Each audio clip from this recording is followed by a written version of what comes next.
Պարոն Վարդանյան, որքանով եք դուք որպես կուսակցության նախագահ հավանական համարում գործող իշխանությունների հեռացումը։ Դա տեսեք ոնց է կատարվելու, դա ժողովրդի գիտակցության ներքո է կատարվելու, որովհետև մենք ապրում ենք ազատ անկախ պետությունում, ժողովուրդը պետք է հասկանա, որ այս 8 տարիներում իրանց ստելով, սուտ կերակրելով, ինչ-որ խնդիրներ ստեղծելով, արեցին այն ամենը, ինչը որ պետքա չանեին։ Ես եւս մեկ անգամ ասել եմ, որ 21 թվականի ընտրական ցուցակներում քաղաքացիական պայմանագիր կուսակցության նախընտրական ծրագրից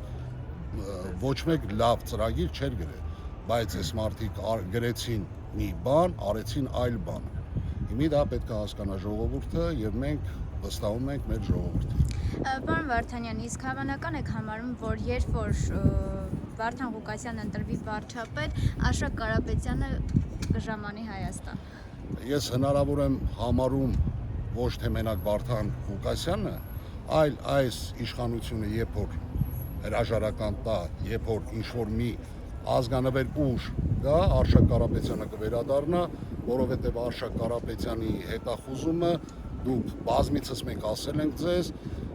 շինծու գործերով մեղադրանք է, որը որ կազմել է այս իշխանությունը եւ համահայկական ճակատ կուսակցությունը ինչու է պահանջում 44-օրյա պատերազմի հանգամանքների լուսաբանումը, որովհետեւ նույն այս ռեժիմները նախկին եւ ներկա